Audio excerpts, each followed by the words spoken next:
সাজিছে। তুলসীর মালা তো বৈষ্ণবের একটা অঙ্গ। মাথায় টিকি আছে, ডোর কপিন আছে, হরিনাম আছে, সে তো বৈষ্ণব। কিন্তু জীবারাস বোঝেন মানে লালসা। তা লালসা কি কয়েছে? কাল একাদশীতে বেড়াক, দ্বাদশী পালনা করিয়া 13দশীর দিন একটা পাটা আনো বা একটা ভালো রুমিয়া জানো, কারণ একাদশী থেকে 2-3 দিন শরীরটা ক্লিষ্ট হয়ে গেছে। জীবার লালসা। আরে বাবা, তুলসীর মালা দিলে নিরামিষ অবশ্যম্ভাবী, কোনো মাছ মাংস খাওয়া যাবে না, কোনো স্ত্রী সঙ্গম করা যাবে না, তুলসীর মালা দিয়ে কোনো প্রাতিষ্ঠানিক জিনিস করা যাবে না। অমুক প্রতিষ্ঠানের আমি সভাপতি হয়ে জমিদান করছি, তুলসীর মালা দিয়ে করা যাবে না। এই জন্য বলছে কাম, ক্রোধ, লোভ, মোহ, দম্ভ, অহংকার, মত, মাৎসর্য, ঐশ্বর্য আছে, সেটাই ধন সম্পদের বড়াই করা যাবে না তুলসীর মালা গলায় দিয়ে। তুলসীর মালা পরবে সেই নিষ্কাম ভক্ত হবে, যেই যার ভেতরে কোনো কামনা বাসনা থাকবে না, যার স্ত্রী পুত্র থাকবে না, যার কোনো লালসা থাকবে না। এখানে আসি, সেখানে আসি, অমুকখানে আসি। ক্লাস 2 অথবা 3 একটা গল্প ছিল না, সুখী মানুষ?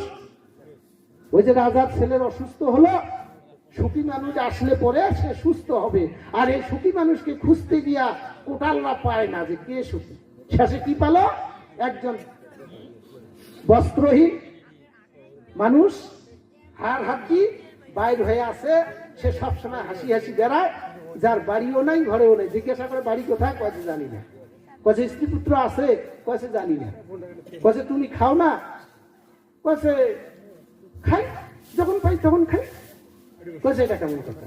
রাজাকাশি বললো যে এই যে ওই হচ্ছে। তাহলে আপনি কি সেরকম হতে পারছেন? আপনি তো তুলসীর মালা গালায় দিয়ে, মাথায় টিকি রেখে, হরিনাম মুখে নিচ্ছেন, ডোর কপিল পড়িয়া, টিন দিয়ে পাকা বাড়ি না করে আবার ফ্ল্যাট দিয়েছো, সেই ফ্ল্যাটে অবস্থান করতেছো, আর মনে মনে বলতেছো আমি তো বৈষ্ণব। ওহে বৈষ্ণব ঠাকুর, দয়ার এ দাসে করুণা করো। তাহলে বৈষ্ণবের ঠাকুর কার? বলেন তো, বৈষ্ণবের গুরুকে? মায়েরা, আপনার তো অনেক সাধু হাত তুলে হরিনাম দেওয়া শিখাইছিল, বলছিলেন। তো বৈষ্ণবের ঠাকুরকে? বৈষ্ণবের ঠাকুর হচ্ছে নারদ মুনি। আর নারদ মুনির স্থানটা কোথায় জানেন কি? কারণ আমাকে প্রশ্ন করেছিল অনেক জায়গায় যে শিব থাকে কৈলাসে, বিষ্ণু থাকে বৈকুণ্ঠে, নারায়ণ থাকে দ্বারকায়, সবারই যদি একটা করে বাড়ি আছে, তাহলে নারদ মুনির জায়গাটা কোথায়? আপনারা কেউ বলতে পারবেন? না, উত্তর না। তার মানে আমরা জানি না। তার মানে আমরা জানি